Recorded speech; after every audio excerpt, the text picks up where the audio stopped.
Түркістан облысы, Арыс қаласы, жас натуралистер, техниктер, туристер станциясы, қосымша білім беру педагогы Шахизада Әлібайқызы.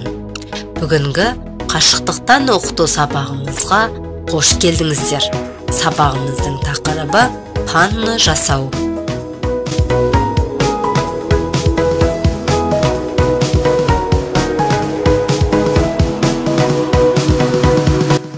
Сабақтың мақсаты оқушыларға панно деген сөздің мағынасын түсіндіру, сәндік қолданбалы өнердің жаңа түрімен таныстыру.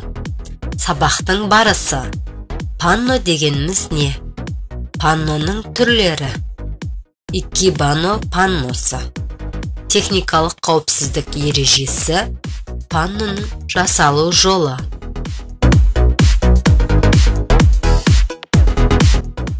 Панно қоғамдық мәдени орындарын үй үшін, көркемдеу үшін жасалған өнер туындысы.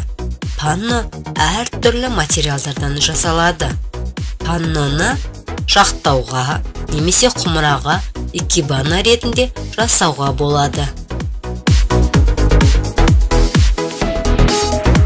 Панноның түрлері.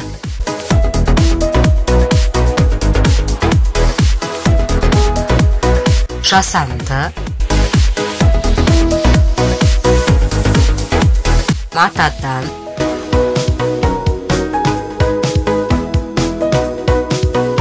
қағаздан.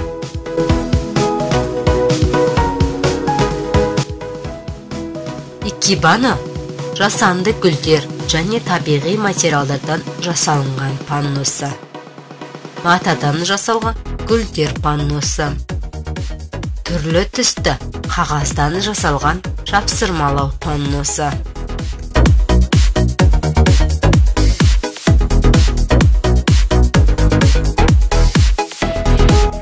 Табиғи материалдардың көптеген түрі бар. Ағаштың қабығы, бұтағы, кептірілген жапырақтар, кептірілген гүл, жаңғақтың сырты.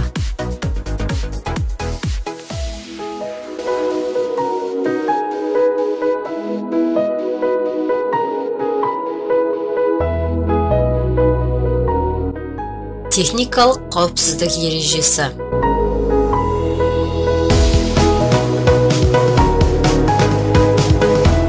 Қайшы мен ине өз қобдишасында тұру керек.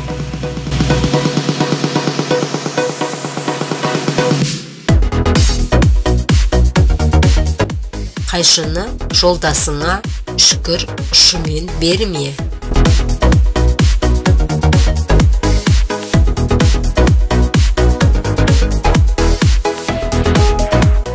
Қайшыны ашық қалдырма.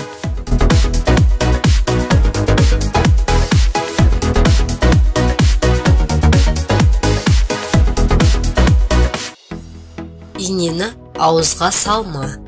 Арнайы қобдишаға сал.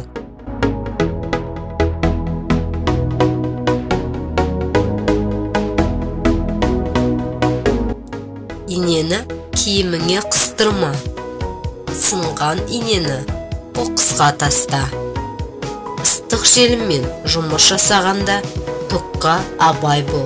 Тоқты су қолмен ұстама. Ыстық желімді қолымен абайлап пайдалан.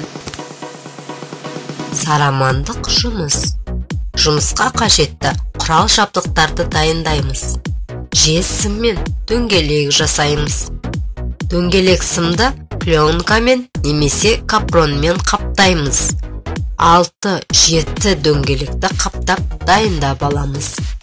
Дайын болған дөңгелектерді сабағына біртіндеп орналастырып, жіппен байлап, клеймен қатырамыз.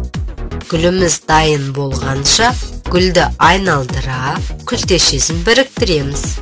Жез сымды майыстыра гүлдің формасына келтіреміз. Дайын жапырақтармен безендіреміз. Бұйымымыз дайын.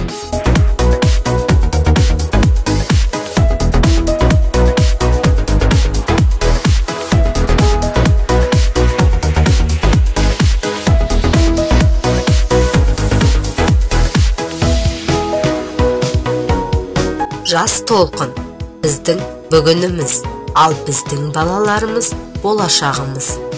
Тігіншіні инесі асырайды демекші, әр қыз баласы тігін тігіп үйренуі қажет. Себебі қыз баласы болашақ жар, аяулы ана. Қорытындылай келе, оқушыларды еңбек етуге, еңбекқорлыққа баулу, оларға кәсіптік бағдар беру қазіргі таңда барлық оқу жүйесінде оқушы әрекетінің белсенділігін қамтамасыз етудің бір тәсілі болып табылады.